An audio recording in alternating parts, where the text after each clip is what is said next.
आज की इस क्लास में हम लोग थर्मोडायनेमिक्स टॉपिक को डिस्कस करने वाले हैं कि थर्मोडायनेमिक्स होता क्या है और इसके कितने लॉ हैं, उससे रिलेटेड कुछ प्रॉब्लम्स, उससे रिलेटेड कुछ थ्योरी, और इस तरीके से हम लोग थर्मोडायनेमिक्स को आज कवर करने वाले हैं। तो थर्मोडायनेमिक्स को पढ़ने से पहले हम थर्मोडायनेमिक्स समझ लेते हैं कि थर्मोडायनेमिक्स होता क्या है। तो बेसिकली थर्मोडायनेमिक्स दो वर्ड से मिलकर बना है। पहला वर्ड है थर्मो मतलब हीट और दूसरा डायनेमिक्स मतलब मोशन। तो अगर मैं इसको दो पार्ट में लिखूं तो इसका मतलब होता है हीट और प्लस डायनेमिक्स। डायनेमिक्स मतलब मोशन। तो कोई भी ऑब्जेक्ट है आपके पास, कोई भी सब्सटेंस है, कोई भी कंडक्टर है, सपोज कीजिए आपने कोई कंडक्टर है, अगर आप उसमें हीट फ्लो करवाएंगे, इसको हीट सप्लाई करेंगे, तो क्या होगा, ये हीट इस पॉइंट से इस पॉइंट की तरफ रीच करेगा। अब इस हीट को इस पॉइंट से इस पॉइंट में जाने के लिए कौन कौन से फैक्टर सपोर्ट कर रहे हैं, कौन कौन से फैक्टर उस चीज का अपोज कर रहे हैं, इन सब की जो स्टडी होने वाली है हम थर्मोडायनेमिक्स के अंदर पढ़ने वाले हैं।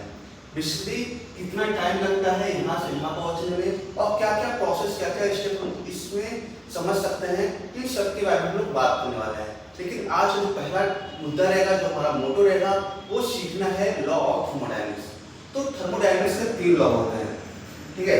पहला लॉ होता है zeroth law, first law, second law, third law. हमारे जो सिलेबस में है बस यहाँ तक है, zeroth law, first law and second law. Third law हमारे सिलेबस में नहीं है, ये हमें पोस्ट ग्रेजुएट प्रोग्राम में पढ़ाया जाता है या फिर अंडर ग्रेजुएट प्रोग्राम में हमें इस लॉ के बारे में समझाया जाता है। तो जैसे जैसे लॉ का डिस्कवरी हुआ वैसे वैसे उसका नाम पढ़ता चला गया, ठीक है। तो हमें थर्मोडायनेमिक्स में इतने सारे लॉ देखने को इसलिए मिलते हैं क्योंकि हर लॉ में कोई ना कोई ड्रॉबैक रह गया। जो थर्मोडायनेमिक्स लॉ की डिस्कवरी हुई तो कुछ पॉइंट्स ऐसे थे जो कंप्लीट एक्सप्लेन नहीं कर पा रहे थे थर्मोडायनेमिक्स को। तो हमने क्या किया, हमने उसमें मॉडिफिकेशन किया और उसका नाम अलग अलग नाम से देते चले गए। जैसे जीरोथ लॉ थर्मोडायनेमिक्स है तो ये हमें थर्मल इक्विलिब्रियम के बारे में बताता है। थर्मल इक्विलिब्रियम मतलब ऐसा इक्विलिब्रियम जहां पे टेम्परेचर का वेरिएशन ना देखने को मिले, मतलब टेम्परेचर हर जगह क्या हो, यूनिफॉर्म हो, ठीक है। फर्स्ट लॉ में क्या देखने को मिला, फर्स्ट लॉ में हमें एनर्जी कंजर्वेशन के बारे में देखने को मिला। एनर्जी कंजर्वेशन मतलब एनर्जी कंजर्व रहती है, एक फॉर्म से दूसरे फॉर्म में कन्वर्ट होती है। जैसे कि आप सभी जानते हैं energy not be created not be destroyed, it can only transform into another form.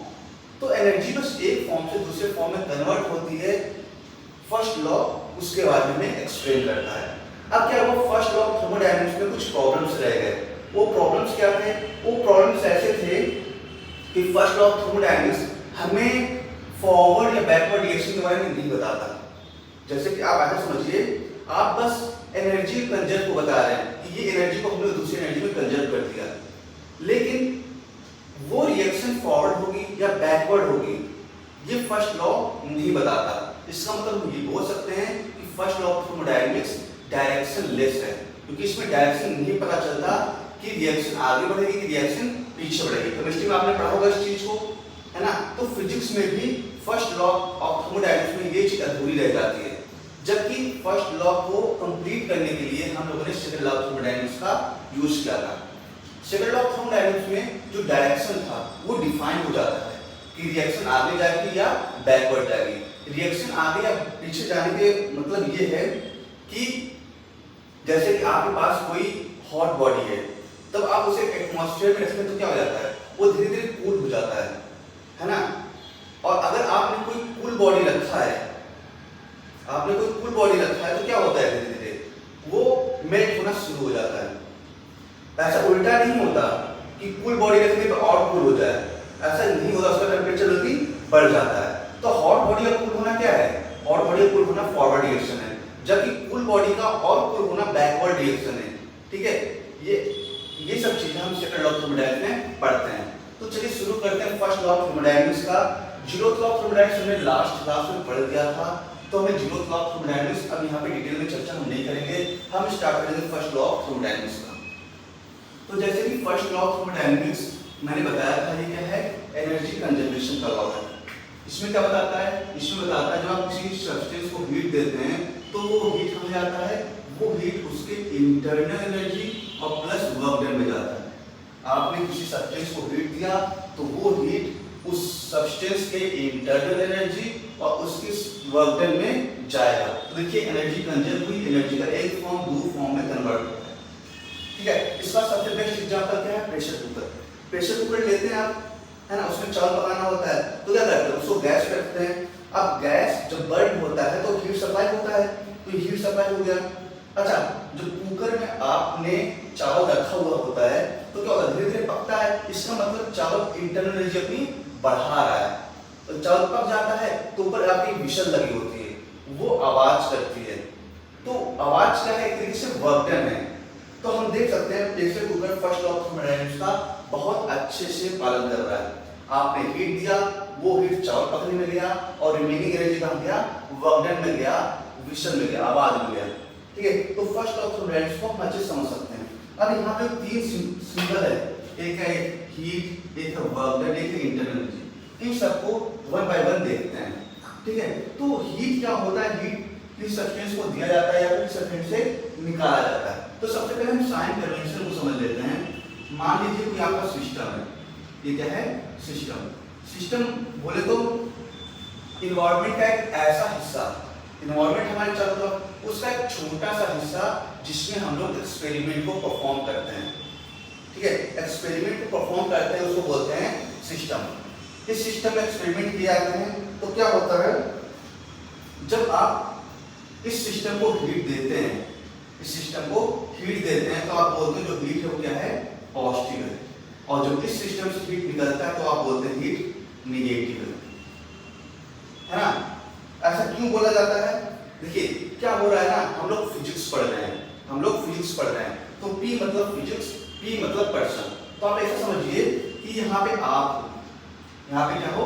आप हो, और हीट को एज ए मनी समझिए। हीट क्या है? मनी है, हीट मनी है। तो जब भी आपको कोई पैसे देता है तो आप क्या होते हो? रिच होते हो। तो देखिए इस सिस्टम में ये आपको किसी ने हीट दिया, आपको किसी ने पैसे दिए तो आप क्या हो रहे हो? रिच हो रहे हो। आपसे किसी ने पैसे वापस लिए, ये आपको ये सराउंडिंग है, तो आपसे किसी ने पैसे वापस लिए तो आप क्या हो रहे हो? पुअर हो रहे हो। इसलिए साइन पॉजिटिव, यहाँ पे नेगेटिव है। सेम इस तरीके से वर्क डन का सिंबल देख लेते हैं। अगर ये सराउंडिंग सिस्टम पे वर्क करता है, ये सराउंडिंग है, ये सिस्टम पे वर्क करता है, तो हम बोलते हैं वर्क डन क्या है? वर्क डन आपका नेगेटिव है। लेकिन यही सिस्टम सराउंडिंग पे वर्क करता है तो क्या होता है? वर्क डन पॉजिटिव होता है। ठीक है, इसको एक बहुत ही दूसरे लैंग्वेज में, इजी लैंग्वेज समझे तो मतलब सिस्टम क्या था? P था। सिस्टम क्या था? P था, पर्सन था, और सराउंडिंग कोई और है। तो आप से किसी की लड़ाई होगी, मान लीजिए आपकी किसी से लड़ाई होगी तो आपने किसी को मारा, पर्सन ने किसी दूसरे इंसान को मारा, तो आप बोलते हो उन्होंने बहुत अच्छा काम किया, मैंने किसी को मारा, बहुत अच्छा काम किया। ऐसा होता नहीं है, लेकिन आपने किसी को मारा तो आप बोलते हो बहुत अच्छा काम किया। बहुत अच्छा काम किया मतलब पॉजिटिव काम किया। लेकिन अगर किसी ने आपको मारा, ये कोई और है, सराउंडिंग है, ये आप हो, किसी ने आपको मारा तो आप बोलते हो बहुत बुरा हुआ मेरे साथ, मतलब लॉन्ग क्या हो गया? निगेटिव हो गया। जो स्टूडेंट्स होते हैं वो कंफ्यूज रहते हैं साइन कन्वेंशन को लेकर, केमिस्ट्री के थर्मोडायनामिक्स में और फिजिक्स के थर्मोडायनामिक्स में। तो आपका इस कंफ्यूजन को दूर करने के लिए हम लोग इस सिंबल को समझ सकते हैं। हम लोग फिजिक्स पढ़ रहे हैं, मतलब P पढ़ रहे हैं, पर्सन पढ़ रहे हैं, तो सिस्टम को अपना मान लीजिए, हीट को मनी मान लीजिए, और वर्क डन को मार्केट मान लीजिए, है ना? तो इस तरीके से हम लोग उसके साइन कन्वेंशन को समझ सकते हैं। अब देखिए आपको दो सिंबल के बारे में पता चल गया, हीट और वर्क डन के बारे में पता चल गया। तो अगर आपको इंटरनल एनर्जी के बारे में बोला जाए तो कैसे निकाल सकते हैं? Q minus W equal to U। तो यहाँ से आपको इंटरनल एनर्जी का साइन मिल जाएगा, है ना? हीट का और वर्क डन का वैल्यू सब्ट्रैक्ट करने के बाद आपको जो भी सिंबल मिलेगा वो इंटरनल एनर्जी का मिलेगा। तो इस तरीके से साइन कन्वेंशन कंप्लीट होता है हीट का, वर्क डन का और इंटरनल एनर्जी का। ठीक है, लेकिन अगर आप चाहते हैं नहीं सर कोई ऐसा तरीका बताओ जैसे इसमें बताया है जिससे हम वो निकाल पाए, हमें बार बार ये ना करना पड़े heat minus work done internal energy के लिए, तो हमने काइनेटिक थ्योरी ऑफ गैसेस में बात बहुत अच्छे से पढ़ी थी। जो इंटरनल एनर्जी होता है वो होता है फंक्शन ऑफ टेम्परेचर। जो इंटरनल एनर्जी होता है वो होता है फंक्शन ऑफ टेम्परेचर। मतलब internal energy directly proportional to temperature. तो अगर किसी सिस्टम का टेम्परेचर बढ़ रहा है, किसी सिस्टम का टेम्परेचर बढ़ रहा है, तो हम बोलेंगे उसकी इंटरनल एनर्जी बढ़ रही है। मतलब टेम्परेचर बढ़ा तो इंटरनल एनर्जी बढ़ेगा, टेम्परेचर कम हुआ तो इंटरनल एनर्जी कम होगा। क्लियर? ये बात हम लोग इस बात से समझ सकते हैं कि इंटरनल एनर्जी पॉजिटिव कब होगा और नेगेटिव कब होगा। अगर डेल्टा टी पॉजिटिव हुआ, डेल्टा टी मतलब difference of temperature, final temperature minus initial temperature, अगर वो पॉजिटिव हुआ तो डेल्टा यू भी पॉजिटिव होगा, अगर डेल्टा टी नेगेटिव हुआ तो डेल्टा यू भी नेगेटिव होगा। ठीक है? तो इंटरनल एनर्जी का कॉन्सेप्ट बहुत पहले के 1993 क्लास में पढ़ा दिया गया था। U = N CV dt,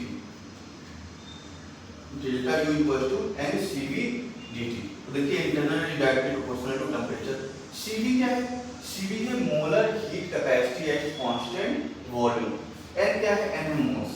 तो CV की फॉर्म, CV का वैल्यू क्या होता था? CV का वैल्यू होता था FR/2। CV का ये वैल्यू है, या फिर CV का वैल्यू और होता है R/γ-2। ठीक है, ये CV का वैल्यू होता है। यहाँ पे F क्या है? F है degree of freedom. Degree of freedom क्या होता है? डिग्री ऑफ फ्रीडम से हमें किसी भी टाइप के मॉलिक्यूल्स के मोशन के बारे में पता चलता है। जैसे जैसे डिग्री ऑफ फ्रीडम हुआ उसी हिसाब से मॉलिक्यूल को हम बोल सकते हैं। डायटोमिक मॉलिक्यूल जो होता है जिसमें सिंगल एटम रहता है, सिंगल मॉलिक्यूल रहता है, उसमें डिग्री ऑफ फ्रीडम कितना होता है? 3 होता है। अगर मैं डिग्री ऑफ फ्रीडम की बात करूँ, मैं कहेंगे तो आपको एक बार रिवाइज करवा दे रहा हूँ। तो ये डिग्री ऑफ फ्रीडम है और ये मॉलिक्यूल अगर मोनोएटॉमिक है तो डिग्री ऑफ फ्रीडम कितनी होगी? 3। तीनों कैसे होगी? ट्रांसलेशन होगी। अगर डायटोमिक है तो डिग्री ऑफ फ्रीडम कितनी होगी? 5 होगी। 3 ट्रांसलेशन प्लस 2 रोटेशन। अगर पॉलीएटॉमिक है तो डिग्री ऑफ फ्रीडम कितनी होगी? 6 होगी। 3 ट्रांसलेशन प्लस 3 रोटेशन। ये होता है डिग्री ऑफ फ्रीडम। डिग्री कब होता है? ये होता है नॉर्मल टेम्परेचर पे, है ना। जो डिग्री ऑफ फ्रीडम के नंबर्स हैं 3, 5 और 6, ये होते हैं नॉर्मल टेम्परेचर पे।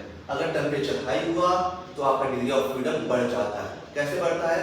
उसमें वाइब्रेशंस ऐड हो जाते हैं। वाइब्रेशंस ऐड होते हैं तो वैल्यू बढ़ जाती है। ठीक है, ये हमने काइनेटिक थ्योरी ऑफ गैसेस में पढ़ा था, तो मैं इसको दोबारा रिकॉल नहीं कराऊंगा। हम लोग अपने कॉन्सेप्ट पर वापस आते हैं। ठीक है, तो आपको heat, internal energy and work done के बारे में अच्छे से पता चल चुका है। ठीक है, अब हम बात करेंगे वर्क डन के बारे में। ठीक है, क्योंकि हीट आपको बताया जाएगा कितनी हीट दे रहे हैं। इंटरनल एनर्जी आपने अच्छे से काइनेटिक थ्योरी ऑफ गैसेस में पढ़ लिया था। वर्क डन बचता है, तो वर्क डन को इस क्लास में हम लोग डिटेल में समझने की कोशिश करेंगे। ठीक है, तो इसको मैं हटा रहा हूँ। वर्क डन को समझने से पहले हम थर्मोडायनामिक्स प्रोसेस को समझ लेते हैं कि थर्मोडायनामिक प्रोसेस होता क्या है। तो थर्मोडायनामिक्स में वर्क डन अगर कैलकुलेट करना है तो हमें कुछ चीजों को ध्यान रखना पड़ेगा। ठीक है, जैसे कि हमारे पास आइडियल गैस इक्वेशन क्या होता है? Ideal gas equation PV = nRT। तो थर्मोडायनामिक्स में क्या होता है? हमें कुछ क्वांटिटीज को फिक्स करना होता है। अगर वर्क डन निकालना है तो हमें कुछ क्वांटिटीज को फिक्स करना पड़ेगा, उसके बाद ही हम वर्क डन की वैल्यू कैलकुलेट कर सकते हैं। अदरवाइज जो वर्क डन आएगा वो गलत आएगा। ठीक है, तो थर्मोडायनामिक प्रोसेस ऐसा प्रोसेस होता है जिसमें प्रेशर, वॉल्यूम, टेम्परेचर या फिर हीट को हम कांस्टेंट करते हैं। ठीक है, तो हमारे पास जितनी भी क्वांटिटी है, जैसे प्रेशर हो गया, वॉल्यूम हो गया, टेम्परेचर हो गया, हीट हो गया, इन सबको हमें फिक्स करना पड़ेगा। और जैसे जैसे हम इन क्वांटिटीज को फिक्स करते हैं वैसे वैसे थर्मोडायनामिक प्रोसेस का नाम भी चेंज होता है। ठीक है, जैसे अगर हमने प्रेशर को कांस्टेंट कर दिया, अगर हमने प्रेशर को कांस्टेंट कर दिया तो इसको बोलेंगे आइसोबारिक। इसको क्या बोलेंगे? आइसोबारिक। अगर वॉल्यूम को कांस्टेंट कर दिया मतलब डेल्टा V = 0 तो क्या हो जाएगा? आइसोकोरिक। अगर वॉल्यूम कांस्टेंट हो जाए या फिर डेल्टा V 0 हो जाए तो इसको बोलेंगे आइसोकोरिक। अगर टेम्परेचर कांस्टेंट हो जाए या फिर डेल्टा T 0 हो जाए तो इसको बोलेंगे आइसोथर्मल। अगर हीट 0 हो जाए, डेल्टा Q 0 हो जाए तो इसको बोलेंगे एडियाबैटिक। तो ये सब क्या है? थर्मोडायनामिक क्या है? प्रोसेस है, थर्मोडायनामिक प्रोसेस है। इन सब प्रोसेस में देखिए कोई ना कोई वैल्यू कांस्टेंट है, कोई ना कोई वैल्यू फिक्स है, इनको बोलते हैं थर्मोडायनामिक प्रोसेस। अच्छा, कभी कभी कंफ्यूजन होता है, लोग टर्म में भूल जाते हैं आइसोबारिक में क्या होता है, आइसोकोरिक में क्या होता है, आइसोथर्मल में क्या होता है। तो उसके लिए एक चीज हम लोग देख सकते हैं, जब भी आइसोबारिक हुआ तो वहाँ पे बार आ रहा है, बार मतलब प्रेशर का यूनिट, और प्रेशर का यूनिट आ रहा है, इसका मतलब क्या हुआ कि वहाँ पर प्रेशर कांस्टेंट है। यहाँ पर भी बार आ रहा है, बार मतलब प्रेशर का यूनिट होता है, इसलिए प्रेशर कांस्टेंट हो गया। आइसोथर्मल, थर्मल मतलब टेम्परेचर, मतलब हीट, तो वहाँ पे आप समझ सकते हैं टेम्परेचर क्या होगा, कांस्टेंट होगा। और बाकी दो चीज बची है, दो चीज आपको याद कर सकते हो, दो चीज याद कर ही सकते हैं। आइसोकोरिक में वॉल्यूम कांस्टेंट होता है और एडियाबेटिक में क्या होता है, हीट की वैल्यू 0 होती है, हीट सप्लाइड 0 होता है। ठीक है, अभी क्या होता है, अगर आइसोथर्मल में हीट चेंज 0 हो गया तो आपको पता है इंटरनल एनर्जी क्या होता है, NCV/dt। तो इसका मतलब आइसोथर्मल प्रोसेस में इंटरनल एनर्जी का चेंज हमेशा 0 ही मिलेगा, है ना। आइसोथर्मल प्रोसेस में इंटरनल एनर्जी हमेशा 0 ही देखने को मिलेगा, इसमें इंटरनल एनर्जी बढ़ेगा या घटेगा नहीं। क्यों? क्योंकि टेम्परेचर बढ़े या घट नहीं रहा है। अगर टेम्परेचर बढ़े या घट नहीं रहा है तो इंटरनल एनर्जी बढ़ेगी नहीं। ठीक है, अच्छा ये प्रोसेस होता कैसे आइसोथर्मल? आइसोथर्मल का मतलब ये होता है, आपने कहीं पे वर्क किया, जब आप वर्क करते हो तो क्या होता है, उस सिस्टम का टेम्परेचर बढ़ता है।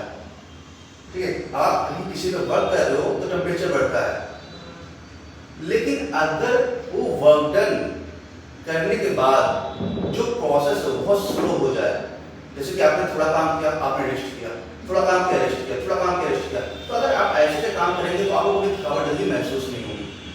तो अगर आप बहुत स्लो वर्क कर रहे हो तो आप बोल सकते हो कि आप आइसोथर्मल वर्क कर रहे हो।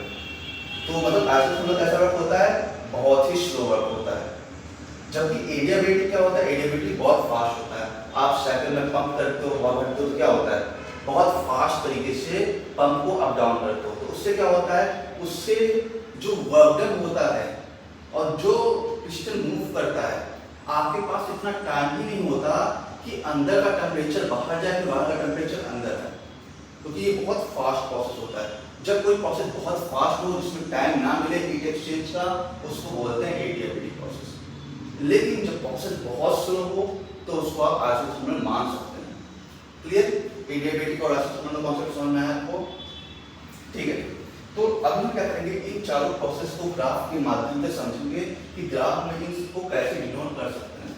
तो एक ग्राफ लेते हैं, इसका P वर्सेस V मतलब प्रेशर वर्सेस वॉल्यूम का ग्राफ लेते हैं। तो मैं कुछ नाम दे रहा हूँ, इसको पहले नाम दे रहा हूँ, इसका दूसरा नाम, इसका तीसरा नाम और इसका चौथा नाम। तो पहले में क्या है, आइसोबारिक मतलब प्रेशर कांस्टेंट है, ये P है, तो अगर प्रेशर कांस्टेंट है तो उसकी लाइन कुछ ऐसे बनेगी। ये हो गया पहला प्रोसेस, है ना। इसमें कहीं पे भी चले जाइए आप, हर पॉइंट पे प्रेशर क्या है, सेम है। दूसरा क्या है, आइसोकोरिक। आइसोकोरिक मतलब वॉल्यूम कांस्टेंट, मतलब एक ऐसा लाइन जो वॉल्यूम को चेंज ना करे, तो ये क्या हो गया आपका आइसोकोरिक। यहाँ पे देखिए हर पॉइंट पे वॉल्यूम आपको सेम मिलेगा, आइसोकोरिक हो गया। आइसोथर्मल में क्या होता है, टेम्परेचर डिफरेंस 0 होता है। तो अगर आप PV = लिखते हैं तो क्या मिलेगा आपको, PV = ये कांस्टेंट है तो पूरा टर्म कांस्टेंट हो गया, तो P = C/V। तो कैसा हो गया, हाइपरबोला हो गया, कुछ ग्राफ ऐसे देखने को मिलेगा। ये हो गया क्या आपका आइसोथर्मल, ये दूसरा था आइसोकोरिक, आइसोथर्मल हो गया। एडियाबेटिक में क्या होता है, एडियाबेटिक का जो इक्वेशन होता है वो होता है PV की power gamma equals to constant, तो P इक्वल्स टू C/V की पावर गामा। इन दोनों में अंतर क्या है, यहाँ पे V का पावर 1 है, यहाँ पे V का पावर गामा है। ठीक है, तो क्या होगा, जो आपका ग्राफ आएगा वो कुछ ऐसे आएगा। ये हो गया आपका एडियाबेटिक। तो आइसोथर्मल और एडियाबेटिक में अंतर ये है कि पहला प्रोसेस बहुत स्लो है, दूसरा प्रोसेस बहुत फास्ट है। और ग्राफ की बात करें तो एडियाबेटिक प्रोसेस का जो स्लोप है वो आपको आइसोथर्मल से ज्यादा देखने को मिलेगा। इसका प्रूव भी किया है। ठीक है, तो आप ये बात समझ सकते हैं कि ग्राफ के माध्यम से अलग अलग प्रोसेस को डिनोट करने का तरीका क्या होता है। ठीक है, अब आते हैं हम वर्क डन पे। ठीक है, अच्छा कोई भी प्रोसेस को आप PV के पावर n के फॉर्म में दिखा सकते हैं। कोई भी प्रोसेस हो आप उसको PV के पावर गामा PV के पावर n के फॉर्म में दिखा सकते हो। अगर n की वैल्यू 1 कर दोगे तो क्या होगा, PV कांस्टेंट, मतलब ये क्या हो गया, आइसोथर्मल हो गया। कब, जब आपकी n की वैल्यू 1 हो गया। अगर n की वैल्यू गामा कर दोगे तो क्या हो जाएगा, एडियाबेटिक हो जाएगा। ये आपका एडियाबेटिक हो गया। इसी तरीके से जैसे जैसे आप n की वैल्यू चेंज करोगे वैसे वैसे आइसोथर्मल, आइसोबारिक, आइसोकोरिक मिलता चला जाएगा अलग अलग प्रोसेस में। ठीक है, तो हमारा जो मेन मोटो था वर्क डन था, तो हम वर्क डन पे वापस आते हैं। ठीक है, वर्क डन पे वापस आते हैं। ठीक है, तो वर्क डन का एक यूनिवर्सल फॉर्मूला होता है। कौन सा फॉर्मूला होता है? Integration of f dot ds। ये यूनिवर्सल फॉर्मूला होता है सारे वर्क डन, चाहे वो इलेक्ट्रोस्टैट्स के हो, चाहे मैग्नेटिज्म के हो, चाहे मैकेनिक्स के हो और चाहे थर्मोडायनामिक्स के हो, सबके डेरिवेशन एक ही कॉन्सेप्ट से आते हैं। कैसे? Work done equals to integration of f dot ds। अब हम क्या पढ़ रहे हैं? हम लोग थर्मोडायनामिक्स पढ़ रहे हैं, तो फोर्स की बात नहीं करेंगे, डिस्प्लेसमेंट की बात नहीं करेंगे, हम किसकी बात करेंगे? सिर्फ और सिर्फ प्रेशर और वॉल्यूम के बारे में बात करेंगे और टेम्परेचर के बारे में बात करेंगे बेसिकली। तो हम क्या करेंगे? हम कन्वर्ट करना चाहेंगे इस चीज को प्रेशर और वॉल्यूम और टेम्परेचर का फॉर्म में। तो क्या कर सकते हैं? ऊपर और नीचे ए से मल्टीप्लाई कर सकते हैं। ए मतलब एरिया। ठीक है, तो फोर्स पर यूनिट एरिया क्या होता है? प्रेशर होता है, और एरिया मल्टीप्लाई बाय लेंथ क्या होता है? वॉल्यूम होता है। तो देखिए जो वर्क डन आया वो क्या आया? Integration of P dot dV। P dot dV आया, इसको कहते हैं वर्क डन, है ना। अच्छा, अगर मैं इसका सिग्निफिकेंस पूछूं इस इंटीग्रेशन का मतलब क्या है? इसका मतलब होता है एरिया अंडर कर्व। इंटीग्रेशन मतलब होता है जोड़ना। इंटीग्रेशन मतलब क्या होता है? जोड़ना। डिफरेंशिएशन मतलब तोड़ना। तो इंटीग्रेशन है, इसका मतलब एरिया अंडर कर्व। किसके कर्व के अंदर? P और V के। अगर कोई ग्राफ दिया है जिसमें P और V दिया हुआ है तो आप एरिया अंडर कर्व निकाल लेंगे, वो आपका कंप्लीट वर्क डन हो जाएगा। तो सपोज कीजिए आपको एक ग्राफ दिया है P और V का, कुछ ऐसे दिया है। अब तो आप समझ पा रहे होंगे ये कौन सा प्रोसेस है? ये क्या है? आइसोबारिक। तो इसमें बोला गया इसका वर्क डन बताइए। तो आपको सिंपली क्या करना है? जो ध्यान पर कितना ध्यान रखिएगा, जो पहला टर्म होगा वो y एक्सिस में रहना चाहिए और जो दूसरा टर्म होगा वो x एक्सिस में रहना चाहिए।